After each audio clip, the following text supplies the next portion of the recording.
മദ്യനയ അഴിമതി കേസിൽ enforcement directorate arrest ചെയ്ത നടപടി റദ്ദാക്കണമെന്ന ഡൽഹി മുഖ്യമന്ത്രി അരവിന്ദ് കെജ്രിവാളിന്റെ ആവശ്യം ഡൽഹി ഹൈക്കോടതി നിരസിച്ചതോടെ കൗശലക്കാരനും കാബഡിക്കാരനുമായ ഈ രാഷ്ട്രീയ നേതാവിന്റെ മുഖംമൂടി അഴിഞ്ഞു വീണിരിക്കുകയാണ്.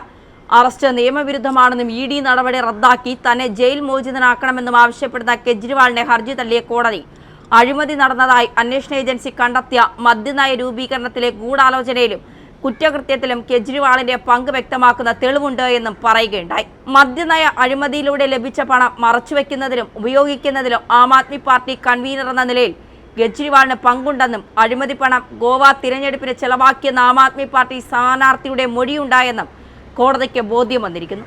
EDയുടെ അറസ്റ്റിനെതിരെ കെജ്രിവാൾ രാഷ്ട്രീയ പ്രേരിതമായി ഉന്നയിച്ച ആരോപണങ്ങളും കോടതി അംഗീകരിച്ചില്ല. രാഷ്ട്രീയ പരിഗണനയില്ല, നിയമതത്വങ്ങളുടെ അടിസ്ഥാനത്തിലാണ് വിധിയെന്ന് വ്യക്തമാക്കിയ കോടതി എത്രയും വേഗം ജയിൽ മോചിതനാവാനുള്ള കെജ്രിവാളിന്റെ ശ്രമത്തിന് കനത്ത തിരിച്ചടി കൂടിയാണ് നൽകിയിരിക്കുന്നത്. ഹൈക്കോടതി തള്ളിയ തന്റെ ആവശ്യം സുപ്രീം കോടതി ഉടൻ പരിഗണിക്കണമെന്നാണ് കെജ്രിവാളിന്റെ ആഗ്രഹം. എന്നാൽ സുപ്രീം കോടതി ഇത് ഗവനിച്ചില്ല. അന്വേഷണ ഏജൻസി അപകീർത്തിപ്പെടുത്തി കെജ്രിവാളിനെ വിശുദ്ധനായി പ്രഖ്യാപിക്കാനുള്ള ആം ആദ്മി പാർട്ടി നേതാക്കളുടെ തന്ത്രം കോടതിയിൽ പൊളിഞ്ഞു വീണിരിക്കുന്നു. കുറ്റാരോപിതന്റെ അറസ്റ്റും റിമാൻഡും നിയമപ്രകാരമാണോ എന്ന് മാത്രമാണ് പരിശോധിക്കുകയെന്നും അറസ്റ്റ് തിരഞ്ഞെടുപ്പ് കാലത്താണോ എന്ന് നോക്കേണ്ടതില്ല എന്നുമുള്ള വ്യക്തമായ ഉത്തരവാണ് ഡൽഹി ഹൈക്കോടതി നൽകിയിരിക്കുന്നത്. കേസിന്റെ അന്വേഷണം പ്രതിയുടെ സൗകര്യത്തിനനുസരിച്ചല്ല നടക്കുന്നതെന്നും മുഖ്യമന്ത്രി അടക്കം ആർക്കും ഇക്കാര്യത്തിൽ പ്രത്യേക പരിഗണന നൽകാനാവില്ല എന്നും സാധാരണക്കാർക്കും നേതാക്കൾക്കും രണ്ടു തരം നിയമങ്ങളില്ല എന്നും കോടതി പറഞ്ഞിരിക്കുന്നു.